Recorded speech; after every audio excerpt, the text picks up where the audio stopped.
How's it going, everyone? Vandrin here with another episode of Daily Spell, where each day we highlight one spell from 5th edition Dungeons & Dragons, go over the basic information of the spell, discuss my thoughts on its usefulness in certain scenarios, and close things out with a brief narrative description of the spell taking place. Today's spell is Arcane Eye. Arcane Eye is a 4th level divination spell with a casting time of 1 action and an initial range of 30 feet. Arcane Eye has verbal, somatic, and material components, if your DM requires them, meaning that there will be words, motions, and specific items needed to cast the spell. The specific item needed for casting Arcane Eye is a bit of bat fur. The duration of Arcane Eye is up to 1 hour. It is important to note that Arcane Eye is a concentration spell, meaning that if you suffer any damage, you will need to succeed on a concentration roll to determine if the effects of the spell remain in place. Also, if you choose to cast another concentration-based spell, the Arcane Eye will immediately vanish. The description of Arcane Eye via the player's handbook on page 214 is as follows. You create an invisible, magical eye within range that hovers in the air for the duration. You mentally receive visual information from the eye, which has normal vision and dark vision out to 30 feet. The eye can look in any direction. As an action, you can move the eye up to 30 feet in any direction.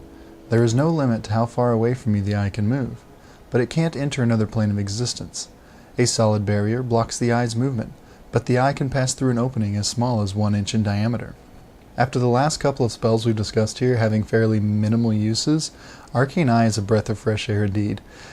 Arcane Eye can be used in a wide variety of ways with its range of movement, small size, and dark vision capability. Scouting ahead in a dungeon or along a road, spying on your target, checking in on a message board in town, giving the caster dark vision if they don't already have it, and more.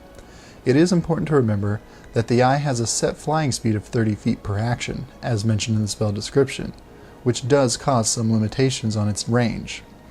With a round being 6 seconds, and the spell lasting for 1 hour, the eye is able to travel a maximum of 18,000 feet, or 3.4 miles, before the spell ends and your sight returns to normal. It's possible that your Dungeon Master would make exceptions to the speed and range for your game, but you definitely want to discuss it with them beforehand, if you intend to use it outside of these set limitations. You run the bat fur between your hands in the practiced motion as you speak the words of the spell. Suddenly a small magical eyeball appears before you, and you send it off in the direction you came from, searching for pursuit. The bandits are on the move, tracking you. You set the eye to hover among them, keeping pace while you hurry towards your allies. Thank you for watching. Please comment below what your own thoughts are on Arcane Eye, and feel free to share stories from games you've played and where it's been used. Also, don't forget to hit the thumbs up if you enjoyed this video, and be sure to subscribe so you don't miss our next episode. Come back and join me tomorrow as we discuss yet another Daily Spell.